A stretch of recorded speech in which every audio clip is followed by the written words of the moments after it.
acquire new samples, we can either do it through trade, which we sort of do. We had a nice donation yesterday. They gave us some really nice stuff a few weeks ago, which were in the middle of class that gave it to us. And the things that are given, even if you don't find them interesting, they're things for us, they're things for the students, they're things for the future students to, like for instance, let me put the main light on. You know, just to give you an idea of how exciting a small donation. So something for you guys would be like nothing. Well, he gave us that, which we then cut.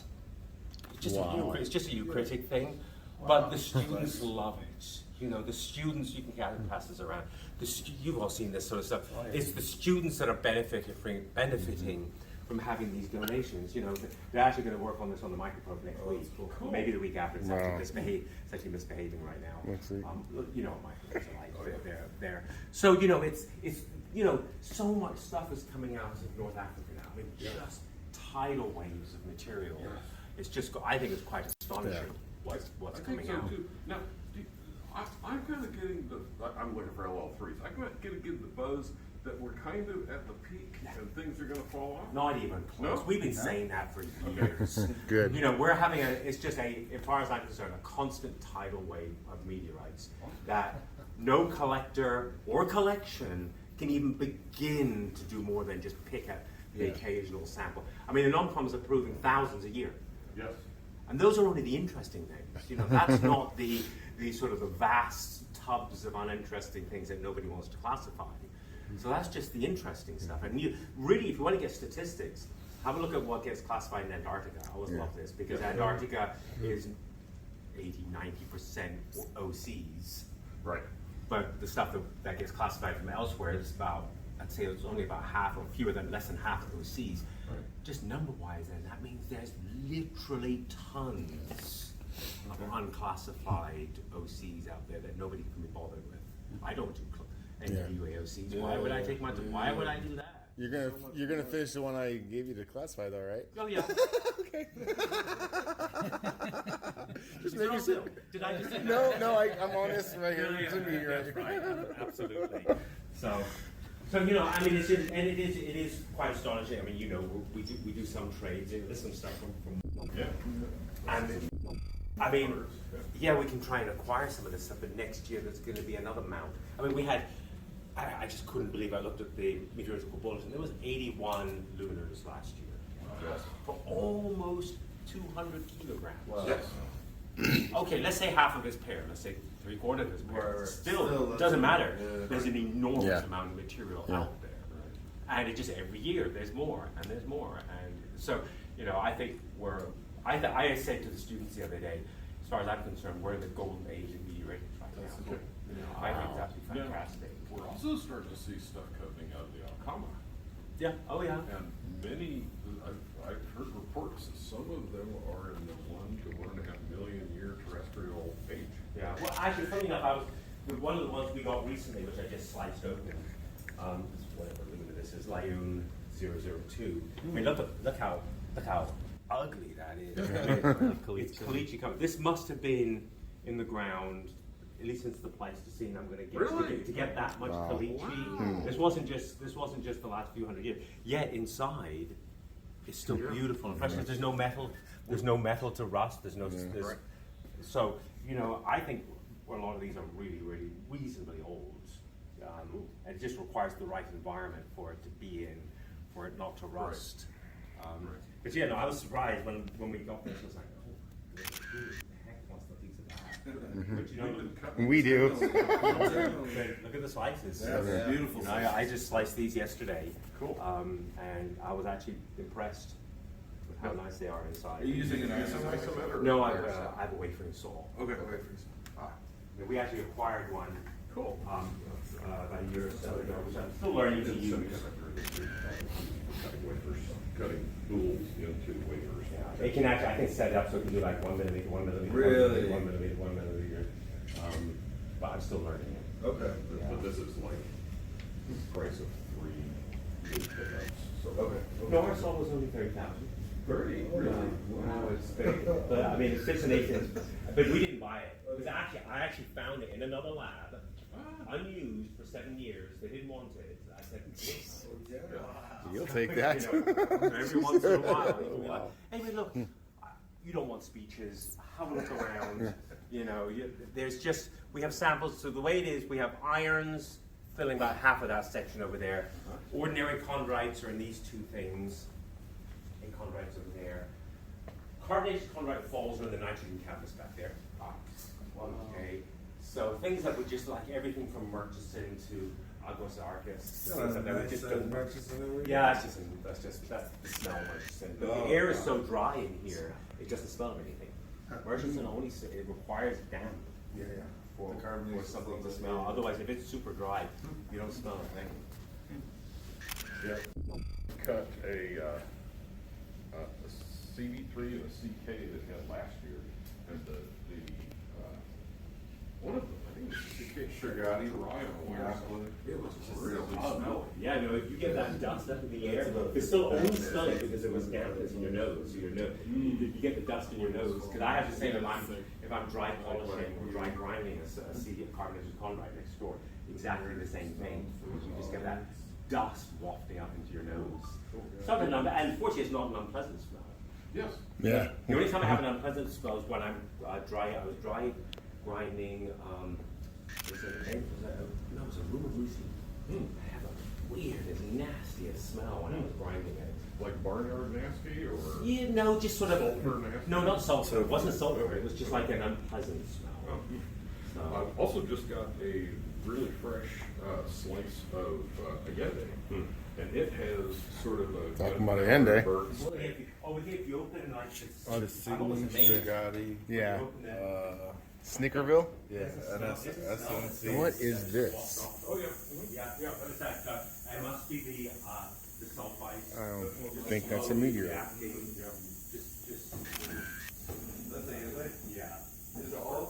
Yes. So I love that. Look at that chondrule. I broke a sample apart, and these two chondrules fell out. I think those are somewhat. Yeah, you remember the Don't Touch room? Last time I was here, I saw it and I just like, yeah. Well, look, Open doors. I can open some, but this is just small stones. We have. I don't think there's any. I was working on a book Who was interested in seeing some particular Canadian meteorites. I'm working on a website, try to photograph as many Canadian found meteorites as possible. Well, with the one that I have out in the open over here, it's just because obviously Canada's always been more difficult. The one that most people like to look at is this is down here, Bruno. Oh, yes. That's 1,000 Bullbrook peaks. Should we go Tarda spheres. That's crazy. Naturally occurring? No. I think they do that so they can crush them. I think it's a gorge. It's a gorge. Lots of Murchison here.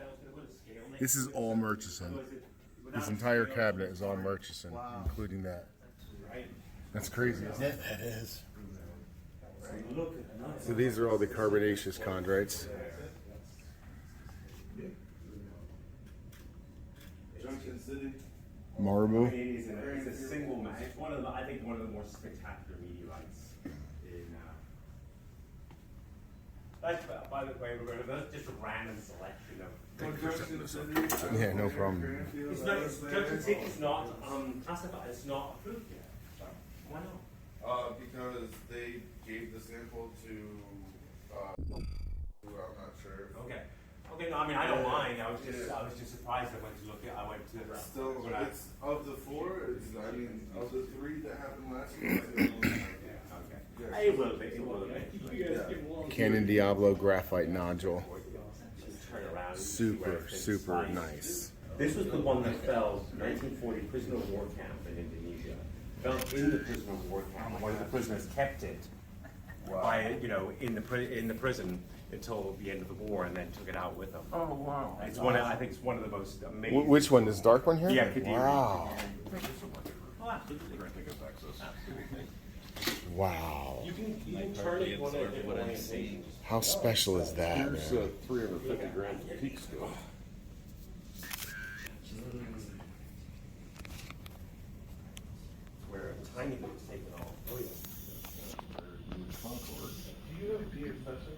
1860. I have a 12.1 gram piece of There's something here I don't think is a meteorite. Right over. yeah. Yeah. With white smelter select. It's pretty ballsy to come in here and say that's not a meteorite. That's not a meteorite. Look at that scoop out of that one. The Gibeon has a scoop taken out of it.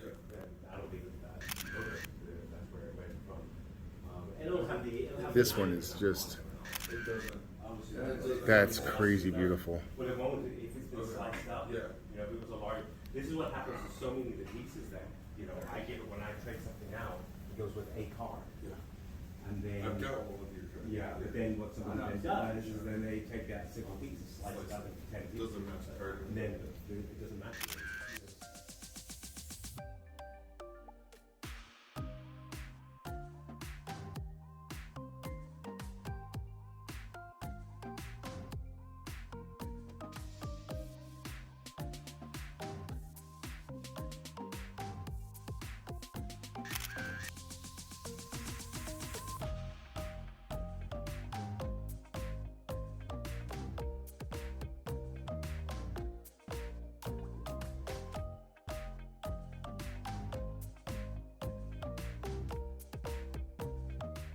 Did you see the shelf on Buseck? No, where? Right in front of you to your left. To my left. You're right. My right. Your other left. My other left. Right there. This Chibico. Tionce D. The annoying thing with the dish Tibico is we know there's lots more out. I know. It's just, it's so amazing. I have tried multiple times to get various people from the tribal lands. I had some students out here a few years ago from the local high school there, and I said, each one of them might be worth $1,000. Yeah, why don't they? Anywhere else in the world, you'd get like hordes of kids running out there finding us. I said you might find 2 or 3 a day, but it's just a different mindset. It's just Odd. Yeah. interesting. This right here, this is the holy grail of meteorites for. It's as rarity goes, it just doesn't get any rarer. Yeah. Wow.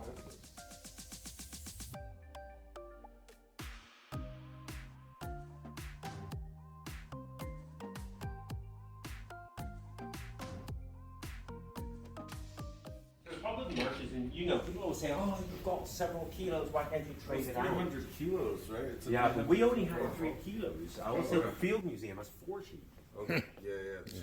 Let them spread it around. Yeah, that's what makes it, I think that's what makes it so difficult. And the majority of yours is clean? No. No, the majority. Okay. No, but here's always I always say what's the problem with Murchison. It fell. There was stuff collected immediately, as we know, but then there was also stuff collected over weeks and even months. And I can't find any records to say, for instance, let me just put some gloves on. That one right there. That's a pretty piece of Yeah. Yeah. We're waiting for another Murchison, and in the end they fall, aren't we? I mean, that's Yeah. just. I feel like that just. Agosarcas was. I just made TARDIS here. Those I know. I was Those are checking. beautiful. What are you doing? Are you crushing them? Or? Yeah. Okay, I know. Playing box. They're playing No, box. actually, we're going to do that first. You get information on the internal structural strength and properties by Really? bouncing them. Are you We're actually going to serious? play. We're actually going to play pool with them, but in the scientific sense. That's freaking So awesome. it was challenging to make those. I bet, man. Yeah, but TARDIS surprisingly Friable. no. It's not? No, it's Solid? solid. As long as you don't get Really? it just doesn't like water. It's the only meteorite that is the most. Have you ever put a drop of water on Tarda? No. It instantly swells up and falls apart. What? Instantly. Wow. Good to know. Remind me not to do that. Keep my water away from Tarda. Oh, I made this. I was polishing a piece, dry, and somehow it slipped out of my hand, popped off, and got in some dampness. The whole sample's gone. Wow. Instantly. That sucks. There was, you guys thought, or I feel like there was some thought that Tarda wasn't. Still my favorite sample. All over. Yeah. It is just. Watch me drop it. Don't do it, please. Well, we can study the interior. There you go. Yeah. So it's now some of the cracking occurs because we now keep it under nitrogen. If I leave it out, if I leave it out here in the open now, it's going to absorb some moisture. Water. Yeah, moisture. So that changes, dry and wet and dry and wet. And They don't like. I saw that with Aquas Arcus. Yeah. Because we would weigh it in the field, and then I put it in a dusting container at home, and it would weigh different. The most famous one was choline. When I got choline off, Yeah. it was, let's say it was 1,000 grams. A few weeks later, it had lost 40 grams. Wow. So he paid for 40 grams Jeez. of extra water, just to keep, because this is a dry atmosphere. And it fell in Indonesia. Yeah, well, it fell in. If I remember, next to the house, and it's sort of a muddy, puddly thing. Yeah. So, The coffin maker's house. so yeah, this is Murchison, and obviously there is a lot around. There is. Yes. But Bells. institutes only have a lot because we don't trade it out. This is the problem. What do you trade out? I think the last piece I traded out was the last piece, but it has to be something really, really significant. Like in this case, it was a piece of choline. And so it's only something like that will get a small piece of this out. So, if somebody says, "Oh, I have another nice lunar felspathic structure," I was like, "Yeah, big deal." Don't care right now. 1, 3, 4, 5, 6. The C2. There's a giant piece of NWE 725 sitting out over there. Oh, really? 2.3 kilos.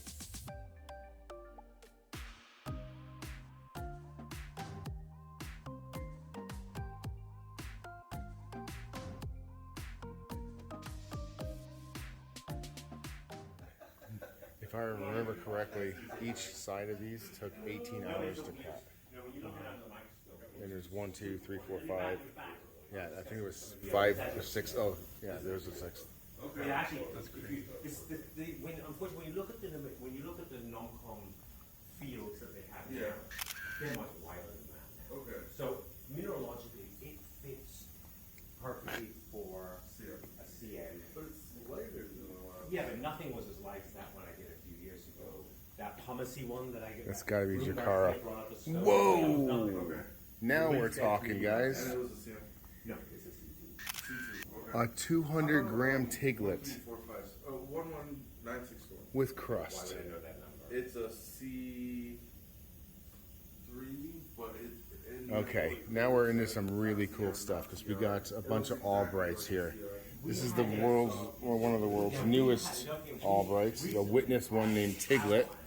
This has got to be the main mass or pretty much close. Then we have the namesake of the Albrights, Albris from France. A very, very famous witnessed one, Bishopville, another Albright. Then we jump into the Mars and Amazing Witness Falls. This is Shagadi. This is the namesake fall for all sugartites. It fell in India. And there it is, my man. Shagadi. Now this is Nakla. This is the namesake of all the Naklites. And it does have crust. Hope you can see that right there. But this is the original Knocklite. This sample weighs just shy of 24 grams. This is a 4-gram piece. Chisigny is actually $40,000 a gram on the market. So this is a pretty substantial piece. And it does have fusion crust, as you can see down there. It's hard to get perfect angles, but that is Chisigny. It fell in 1815, namesake of all the Chisignites. Then we have Zagami, another witnessed Martian. Zagami is a sugartite. There's things that look like CRs that aren't as well, and that's also the problem. And that's a nice one. Wow, really good fusion crust. Hopefully I can, there we go. Wow. Zagami, beautiful. Now, that's the SNC. We got Shirgati, Nakla, and Chisigny. The 4th type of Mars, Black Beauty. You're talking about Polymic Breccia with about 17 different lithologies in there. This one, I believe, was found, well, it was That is a massive, massive piece of black beauty. This is, like I said, it's about 17 different lithologies all crammed into this one breccia. So by studying this rock, they're actually able to study 17 different Mars samples at one time. This is the American Martian. This is Los Angeles. There's Los Angeles 1 and Los Angeles 2. I'm not sure which this is taken from, but it is crusted as well. Wow. Super nice. Yeah. Oh, wow. Tissant. Oh, my God. Look at how big that is. Wow. Another witness sugartite. That one is massive, though. Wow. A hunk of Mars right there. This is another Martian American. It's Lafayette from... Right, the condos are gorgeous. Yeah, they look really nice. Oh, wow. That's the biggest piece of Los Angeles I've ever seen. Wow, that's 25 grams of an American Martian. I don't know if you've seen that. Wow. This is one of the world's most famous lunars. This is NWA 5000. And this is a beautiful 17-gram slice. Well, wedge. Beautiful to see the class going over the edges like that. I found a Holbrook. Wasn't as big. This is a 6 kilo, I'm sorry, 6.6 kilo Holbrook from Arizona.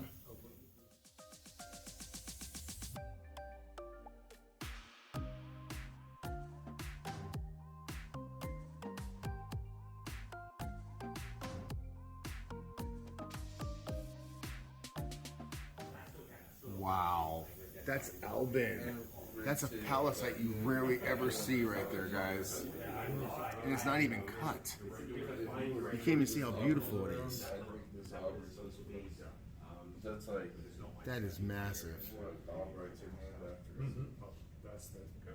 Guys, if you want to load stuff in drawers as well, Carver from Alabama, I believe. Yeah, Alabama.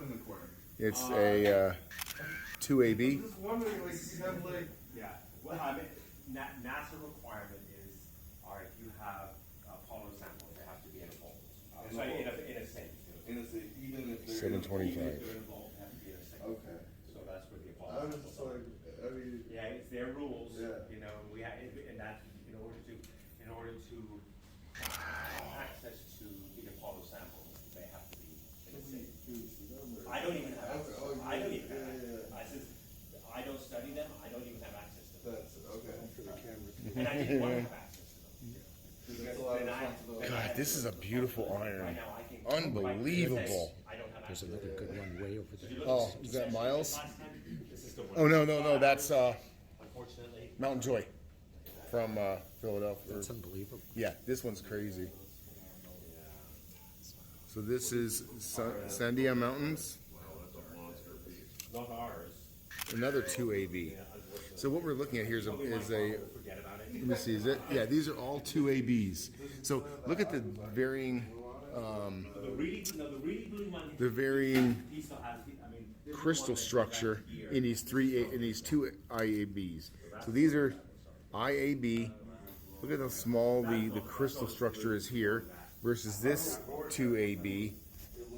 That is monstrous and beautiful. Then you jump here to another 2AB, and you have kind of like a mix of those sizes, but still really big crystal plates. I think when Lake Murray from Oklahoma. Some really cool inclusions. there is always that. Oh, stuff is milled. And I guess they have to recondition this piece as well. There's a little bit of rust on it. This is Central Missouri, another 2AB. How unusual it was. I wish I had acquired more. So these are all from separate stones, SM38, 41, 53. Are you finding it? Oh, huge. Well, yeah, I personally think it's the paper I haven't written yet. That's the CM3 to 7. Ooh, that's going to be my paper. I've been saying this for years, and that's what I'm going to write. But all the oxygen isotope data, petrologic data, everything says 3 to 7. Or maybe 2.2 to, maybe 2 to 7, but that's... We were having this talk on the card. So so 1 and 2, those are aqueous alterations? Aqueous, pure, one is basically, it has so much aqueous alteration, there's no anhydrous silicates left.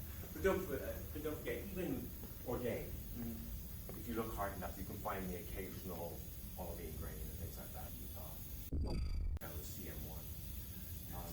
Moapa Valley? Yeah, I mean, that's a true CM1.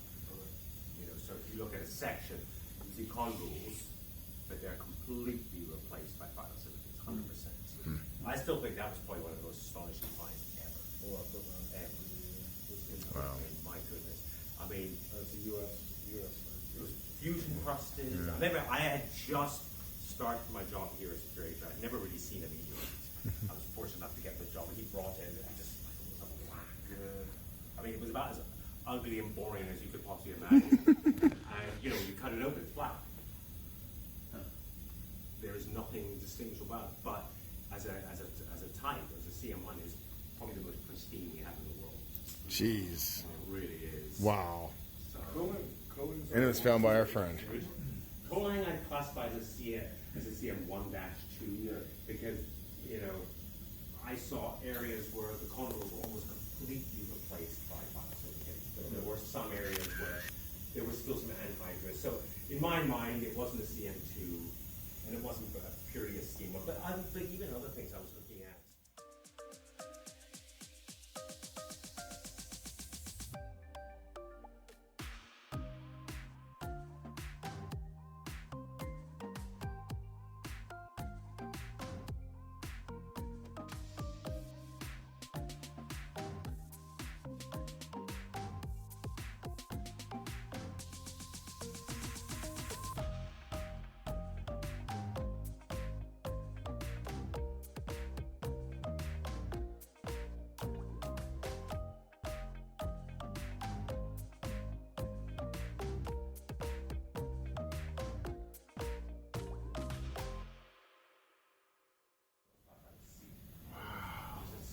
Look at all these old labels.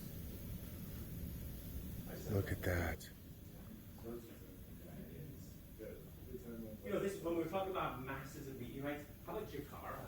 Yeah. I mean, good gracious. I mean, we're talking what, 3 tons? At least Yeah. 3 metric tons. Yeah. Yeah. And I mean, the price, and as well, I mean, the price is so. Nearly free. Yeah.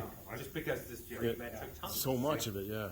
How about Gebel? Gebel's also hit there's tons of Gebel coming out of the Buseck. Yeah, but I mean, that's going to be limited. I mean, it's a small crater. I mean, if you look at it, it's not a big crater at all. So, I would imagine that the few tons that are out now, it's probably going to be. I'm only guessing. I mean, I could be wrong, but I'm guessing that's going to be the majority of the It's material. not investment advice. Yeah, meteorite investing advice with Laurence. We all know. I mean, what was being offered the other day for? Was it Renazzo? Yeah. I mean, that now. That was extreme. But where was it? Was that? What was the offering for? Oh, I don't know. A lot. I didn't ask because I knew I didn't Was want it it. 10,000 a gram? Probably. Yeah. But you see that I think that's the thing. When you that came from here, unfortunately, and that's been sliced up. That was a larger piece that we traded out. But that's always the problem, the things get traded and sliced and then sliced and sliced, and you get smaller and smaller and smaller pieces. Now, I'm not necessarily against that. Everybody wants a piece, but It's nice to It's have a stored. representative full Yeah. piece. And they won't. You can always go down in size. You can't go back up in size. let's have that Acapulco. It came from. Yeah, so it came off that. That's what it came off. The pieces that you were seeing. Yeah, and you can see it went from 41 to 35. Yeah. in this piece. That's what happened. But see, that's also when we're talking about the number of meteorites around and acquiring new stuff, the old stuff falls and weird things like this are fixed in their masses and only go down. And that's why most institutes don't trade stuff out now. Yeah, and the demand is going up. Yeah. The number of new collectors is rising exponentially. And fortunately, they've got a wealth of new materials to acquire. You know, fortunately, at reasonable. Do you have the big carbonate Amahata? 181? What was it? The Amahata Siddha. Oh, the Benga. Yeah. The It was 5,000 a gram even years ago, and I was like, I just couldn't. You know, I actually had pieces. You know, and you know, we have to decide: is it worth? You know, because we're a scientific institute. Is it worth that investment to try to buy a piece? So I sent them back. I said, I just can't do it. you have Weatherford, right? Yeah, but it's a small piece. Weatherford. But no, if you look at the old literature, there's lots more out there.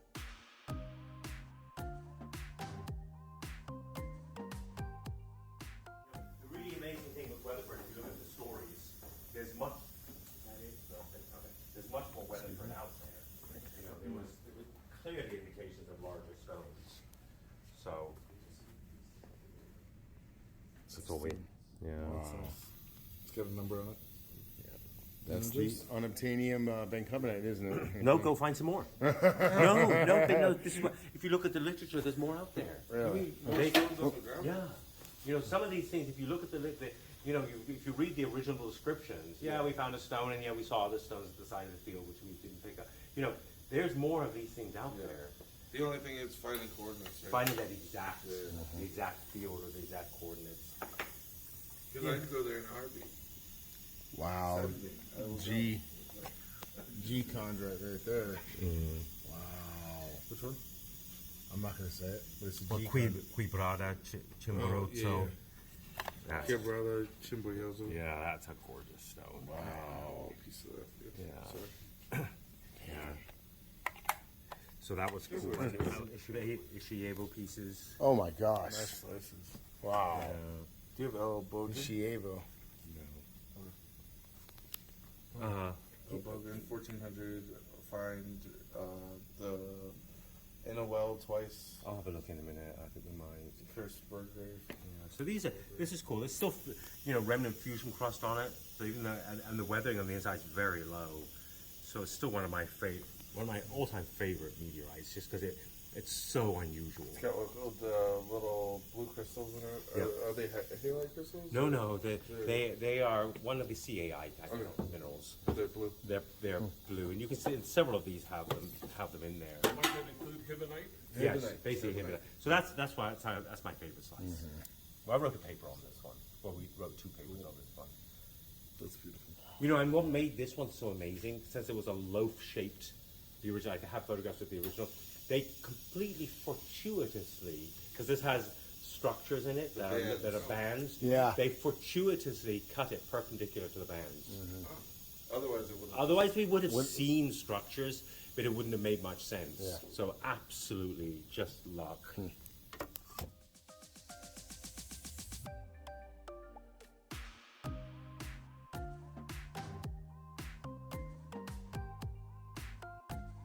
You can see that this is an early wire saw with the undulations Gotten a on little it. better, I haven't think we? people have gotten better at that. So what is the 1.5? That's a, so we have dry nitrogen going in there. That's a sort of indication of humidity. But when you get down to a few hundred ppm of water vapor, which is basically what it's reading, it's only an approximate. So it just says to me, it's very dry. So I can put something in there and weigh it out every few days.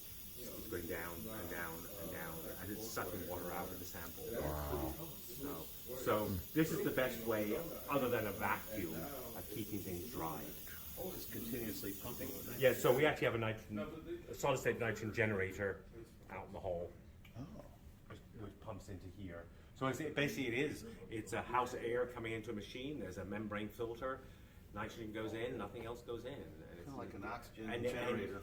And it works continuously. It's free, basically. You just need a source of air. So it's compressed air. Yeah. So so we don't need tanks of nitrogen, which I think is amazing. Nice.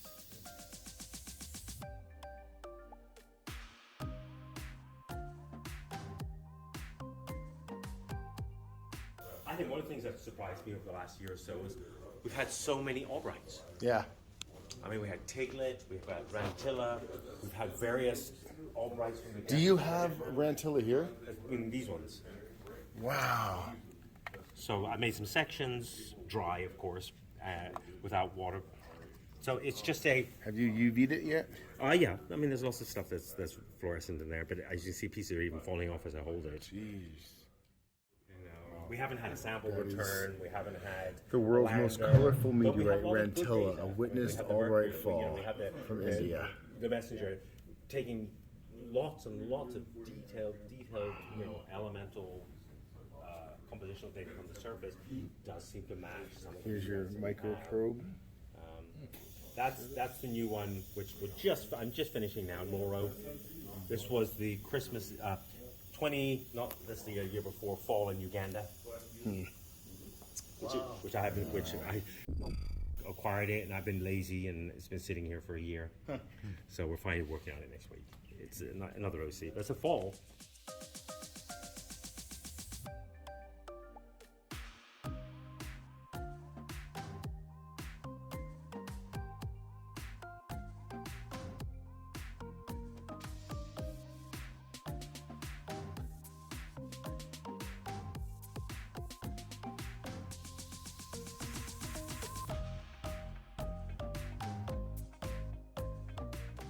Now things like Algazarchus, when I got that, I mean, I stopped everything and worked on that because I knew there was competition there. And you did Pungora pretty quickly. Pungora I did quickly. We got a nice piece of, finally got a nice piece of Pungora. It took some time.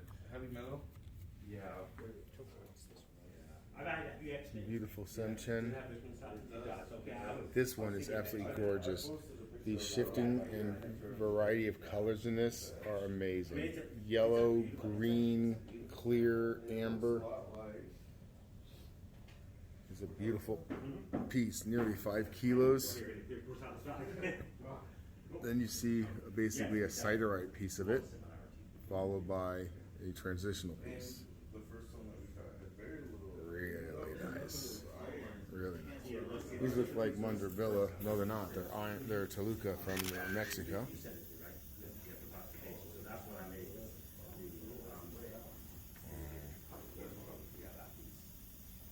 These are all Toluca, I think. No, that's blue. This must be, wow. This is a hand tool made from meteorite. Wow. That is super cool.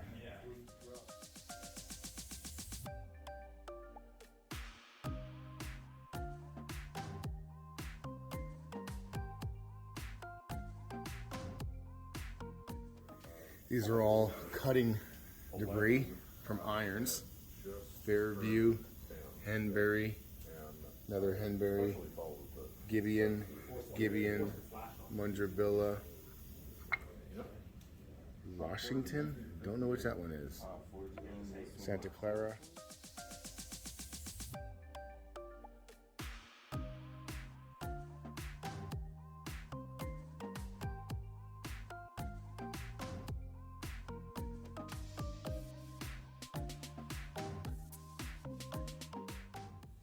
Crazy, right? Yeah, that's a Gibeon, a soil-etched Gibeon.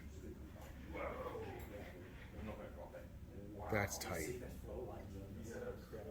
One of the favorite things that I photographed. Yeah, you see how you can see the mid-satin pattern on it, but it's not acidus, it's not cut. Yeah. The acid in the soil has etched it, and when they take off the shale and everything that surrounds it, you're left with this as the exterior. A lot of Murchison tend to do it as well, but a Gibeon I haven't seen. We're due a fall. Because Gibeon is in the sand. You know what I mean? Murchison is in soil, so I don't know. That's a weird one. I feel like I'm in Tucson. How much per gram? We were lucky. We've had a few. I know that's that Meteorites. Wakanda is an L6 from Kansas, Yeah. found in I'll 1873. leave it for a while. It'll change again. I was actually thinking of cutting this the other day. Here we have Macedoninino, a complex IAB. Really super cool.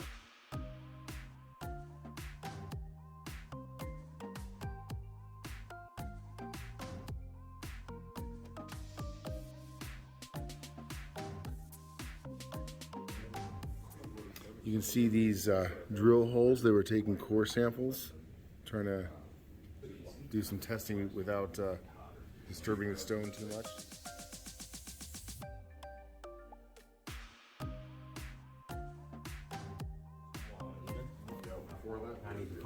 Which one are you looking at? Well, there's two called Skookum. They're both from the Yukon, early 1900s. And one's called originally Klondike, Skookum, and the other one's Gay Gulch. Now, these are two of the last three that you need? 2 irons. Well, I'm working my way up. Okay. So you have Working three. my way up. You have your 3 on your list for today. I've actually got 5. Are you serious? Not on my list today. Wow, win.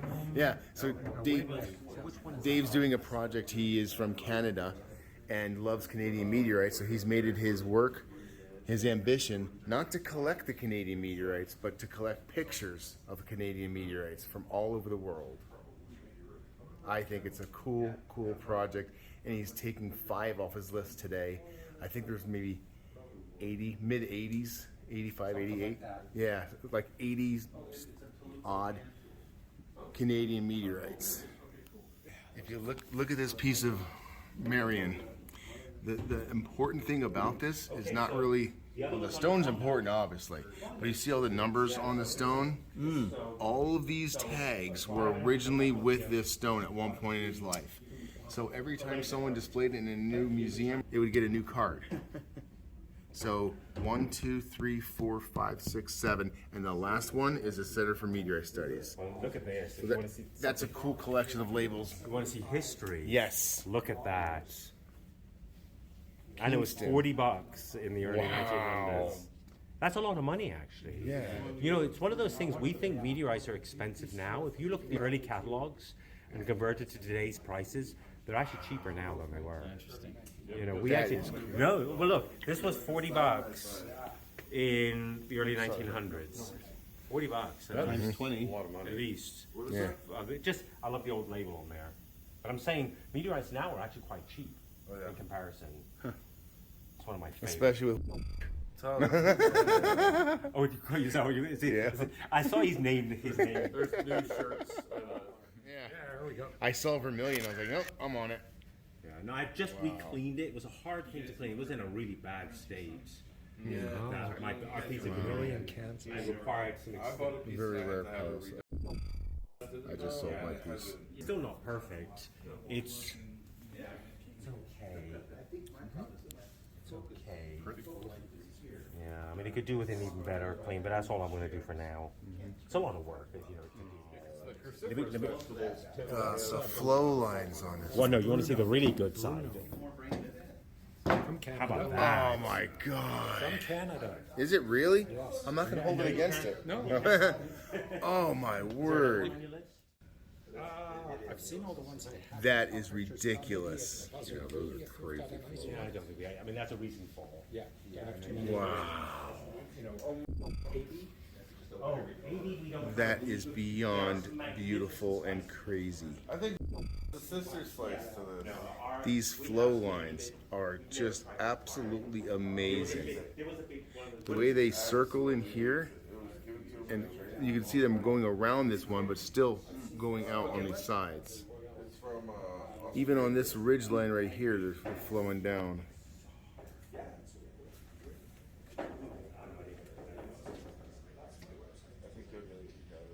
Wow, that is one of the best examples of flow lines on an iron I've seen. I'll get out so you can get in. It's like somebody's removed most. Yeah, that's what I was afraid of. Well, because no, they take them out because they're the perfect olivine sample. Yeah, so that's. So I've heard people. Is that what it is? Yeah, they take them out so they can run tests on the olivines alone. They don't want the metal. All they want is the perfect olivine. Yeah. Anyway, so that's. The scientific standard of olivine was realized in this Majlahati meteorite from India. It's a palisite and is kind of hard to get. This is weird, Milton. Yeah, that's one of the young groups. It's it's one of the things. If you look, I think the thing that surprised me about Milton, when John Wasson was alive, I asked him about it. He posted on the Met Ball. It has like 50 ppm of iridium. Okay. I mean, that's Yeah. several thousand times higher than anything else. And I said, "Are you sure?" He said, "Yeah," but he also said it's not a palisade. It's whatever. Ungrouped. Yeah, it's something unknown, ungrouped. But it's a particularly bizarre. This came. He gave us that piece. It's a particularly bizarre meteorite, and there's a lot of really bizarre things out there. So as we're seeing, are you seeing anything at the show right now that's really catching your attention? The Albir was nice. No I really long. liked the Wad Namus. Nice melt Yeah, burning back there. Green crystals and the bugs. Yes, we have Yeah. pieces of that. That's beautiful. Yeah, Interesting. Thank you. yeah. One that was in the fire as well. Are you serious? Still smells of. You can just smell. Oh yeah. Like it Yeah. feels cooked. Yeah, it was, my so it was gosh. in. I don't know much about it, but the Plastic history was almost. that whatever museum most of the Chrysler yachts was in burned down, and these are some. This is so. I mean, I love the old label. So that's from the Shepherd collection, That and then to us. those red numbers are those Paris or? No, I'm not sure what these ones are. These all came from. These would have. Oh, look at that. These would have come from the Shepherd collection. Yeah. I mean, I think that's. Oh wow, nice skeletal. I mean, absolutely gorgeous. Wow. So that's like. This was rare. This is a very rare. We got this from Carignan? yeah, Is it? Caravano. Caravano. That's a very rare. Eagle Station, yeah. Yeah, I very. just picked up a bunch of Wad Bourdin. Which I classify. Okay. So what was nice about Ouid Bourdin, it is Oh my god. It's actually cut. yeah. Well, this is the one that I cut and etched. Almost not. The pieces I bought had no Olivine. Yeah. So this is the Damn, meteorite that made it a group. The Eagle Station. Prior to that, The there fifth one. were only 4 members, and it was a grouplet. So these all came from. We got these from him. So it was one of my more exciting things to classify Yeah, over the no years. doubt. But as soon as I cut it and looked at the texture of the metal, I was like, oh, there's something weird here. Nice. It was just completely different. And you can only tell an Eagle Station by testing them. Well, you can only tell different palisades by testing the metals in them. It's the metals and it's like with anything, it's a combination of things that come together to say, hey, it's not this, it's this, or it doesn't match anything. And that's all we do, that's all we can do. So we looked at the metal, we looked at the olivines, we looked at the composition of the metal, the olivines, and the structures, and the 3 things together defined it. Awesome. So we're fortunate. The meteorite vault here was built with its own dehumidifiers, so nothing rusts further in here. Okay, so when you're seeing rust on things, that was from our previous location. Because the previous location, don't know if any of you ever visited it. It was in PSC. We didn't have a dehumidifier, so when the monsoons came through, we just got damp air pumped into the vault, and you could see beads of rust forming immediately. So what I'm slowly doing over time, I'll like, the one over there, like for instance, this one in particular. This was Arispe is one of my favorite ones. This was super rusty a few weeks ago, and I took that naval jelly, cleaned it with that, and then did a very gentle polish, and then another etch. And it's going to be stable forever now in here. Beautiful. And so Awesome. that naval jelly stuff is amazing, the material. Don't get it on your hands. Rust removal. Yeah, it's a rust. It's good for just taking off that little bit of rust that forms in a damp atmosphere and all. But this was completely rusty just a few weeks ago. It looks beautiful now, man. That's gorgeous. It's one of my favorites. Thanks for explaining that to me. And it's time consuming. Like if you look at this, so let's look at this Toluca. Okay, there's some rust on there. It's not going any further. Yes, it would take time, effort, and money to get. I can't clean this up. I don't have the tools to clean something up this large. It would. I'd have to send it out. Or any, there's a few people. There are. Yeah, no, I mean, ideally it'd be nice to have every single piece recleaned if necessary. Yeah.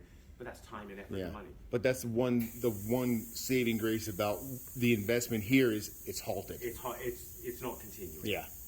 Yeah. And obviously, as you're hearing, Yeah. for those that are really air sensitive, Yeah. like the halite variant or air chondrite that I classified, that's in. I have that under nitrogen. That should be very nice. Yeah, that's under nitrogen. We have two, we've got, it's not unclassified anymore. You know, so you can actually see, look, there's one of the halide crystals right Oh there. my gosh. Unbelievable. You can actually see it's blue. Yeah, Bluish purple. beautiful. Wow. But it'll only remain purple in a dry atmosphere. Huh. Under a normal, Even in just environmental air that will in here it'd be dissolve? okay, but I'm keeping it extra. Yeah. But out in a normal atmosphere where it gets damp, it'll recrystallize over time and it'll lose the blueness. Oh, really? Yeah, How long? If No Muskogee has halide. we should see it. Muskogee has halide in No, it? I'm saying Oh, if it did. that's why I asked you. I asked Yeah. on Facebook. Hey, does anyone see any blue? So that was one has, and even so, even this one has. It's actually different. Has blue throughout the darker shock. So this was that recent one from Algeria, Mauritania, border. 8.5 anomalous? Yeah, Yeah. Sidi Al Habib, which I classified. So this was all. This is all. So this gave us this sample, which was really, really nice of them to do. Yeah.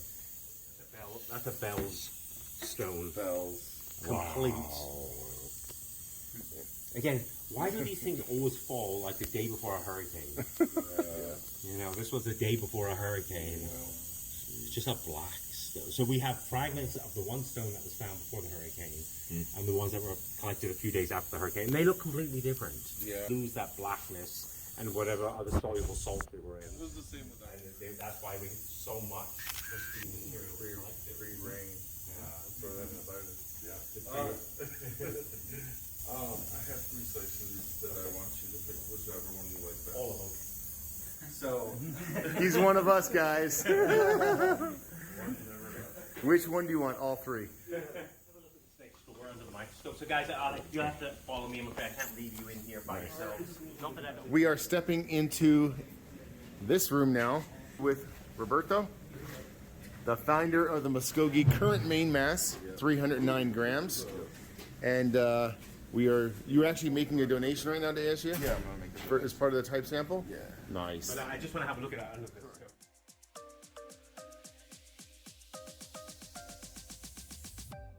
I'm zooming in on your eyeball. More Bueller stuff over here. Jesus. You guys, a Bueller commercial.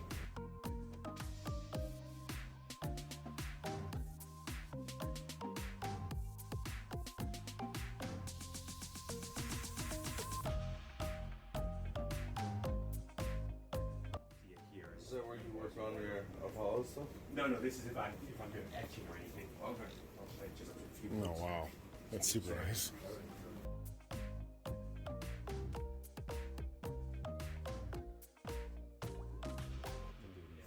Is it pure coincidence that each meteorite is called Laurensite? Is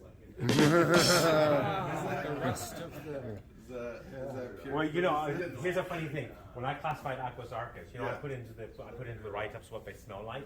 I'd also put in the write-up original exhibition what it tasted like. Oh, really? Took it out. Took it out. Took it Really? out. So he doesn't want people eating No, it? because he said he's worried that the people would then follow that. I know. I said it Like, we tasted- don't eat our stuff anyway. Yeah, I said it tasted like Brussels sprouts. I ate a couple grams of it. Yeah. Of course, Yeah. 40 It bucks? actually has a good taste. Yeah. With From the 1905. sulfur, Yeah. sulfury kind of. Times 20 now. It's bursting with various types of sulfur organic compounds. So that could be what you're tasting.